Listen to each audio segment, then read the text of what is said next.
بسم اللہ الرحمن الرحیم۔ آج کا مسئلہ یہ ہے کہ سفر کے اندر دو نمازوں کو ایک وقت پہ پڑھنا کیسا ہے۔ آدمی سفر میں ہے اور جلدی کی وجہ سے دو نمازوں کو ایک وقت پہ پڑھنا چاہتا ہے، تو آیا اس کی اجازت ہے یا نہیں؟ تو اس کا جواب یہ ہے کہ ہم احناف کے نزدیک جمع حقیقی تو جائز نہیں ہے، یعنی ظہر ہی کے وقت میں عصر کی نماز بھی پڑھ لینا، ظہر کی بھی نماز پڑھ لی، عصر ہی کی نماز پڑھ لی، جبکہ وقت چل رہا ہے ظہر کا، تو جمع حقیقتاً دو نمازوں کو جمع کرنا ہم احناف کے نزدیک جائز نہیں ہے۔ ہاں البتہ جمع سوری کی اجازت ہے۔ جمع سوری یہ ہے یعنی جو صورت کے اعتبار سے جمع معلوم ہو، ظہر کو اس کے آخری وقت میں پڑھنا، اور جیسے ہی ظہر کا وقت ختم ہو جائے تو فوراً عصر کا وقت شروع ہو جاتا ہے تو عصر کی نماز پڑھ لینا۔ تو ظہر کو آخری وقت میں پڑھنا اور عصر کو اس کے اول وقت میں شروع وقت میں پڑھ لینا، یہ جمع سوری کہلاتا ہے، اور اس کی ہمارے یہاں اجازت ہے، یہ ہمارے نزدیک جائز ہے۔ تو اگر کوئی بندہ ایسا کرتا ہے کہ ظہر کو اس کے آخری وقت میں، عصر کو اس کے شروع میں وقت میں ادا کر لیتا ہے کہ بھی وقت عصر کا شروع ہو گیا ہے تو فوراً پڑھ لیں، اور ظہر کا وقت ختم ہونے والا تھا، 10 منٹ باقی تھی تو ظہر کی نماز پڑھ لی، اور جیسے ہی عصر کا وقت شروع ہوا تو عصر کی نماز پڑھ لی، تو اگر صورتاً اس طرح دو نمازوں کو جمع کر کے کوئی پڑھ لیتا ہے تو اس کی اجازت ہے، یہ تو جائز ہے۔ لیکن ایک وقت میں ظہر کا وقت چل رہا ہے اور ظہر کے وقت میں ظہر بھی پڑھ لی جائے، عصر بھی پڑھ لی جائے، یہ جائز نہیں ہے، چونکہ نبی کریم صلی اللہ علیہ وسلم کا واضح فرمان موجود ہے کہ دو نمازوں کو ایک وقت میں جمع کر کے پڑھنا جائز نہیں ہے۔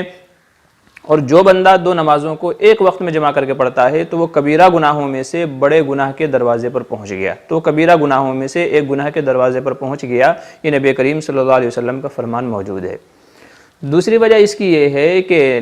قرآن کریم میں اللہ تبارک و تعالیٰ کا فرمان ہے ان الصلاۃ کانت علی المؤمنین کتابا موقوتا، کہ بے شک نمازیں مسلمانوں پر ان کے مقررہ وقتوں میں فرض ہے،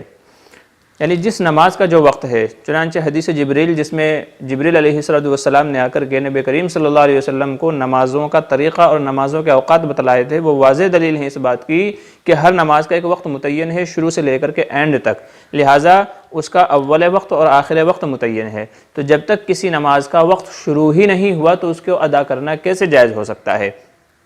لہٰذا ظہر کے وقت میں عصر کی نماز پڑھ لینا یا مغرب کے وقت میں عشاء کی نماز پڑھ لینا یہ قطعاً جائز نہیں ہے جب تک کہ نماز کا وقت ہی شروع نہیں ہوا۔ یہ تو قرآن کا واضح فرمان ہے کہ بے شک نماز مسلمانوں پر، مؤمنین پر وقت مقررہ میں فرض ہے۔ تو ظہر کا جو وقت ہے اس میں ظہر ہی پڑھی جا سکتی ہے، عصر نہیں پڑھی جا سکتی، اس لیے کہ عصر کا وقت ہی شروع نہیں ہوا ہے۔ تو جب جس نماز کا وقت ہی شروع نہیں ہوا تو اس کو ادا کرنا کیسے ممکن ہے، کیسے جائز ہوگا؟ جیسے اگر وقت شروع نہیں ہوا تو اذان دینا جائز نہیں ہے، چونکہ وقت ہی شروع نہیں ہوا، اور علماء کا یہ بالاتفاق مسئلہ ہے کہ اگر وقت شروع نہیں ہوا تھا اور کسی بندے نے اذان دے دی تو وہ اذان نہیں مانی جائے گی، وقت ہونے کے بعد دوبارہ اذان دینا اس کے اوپر ضروری ہے۔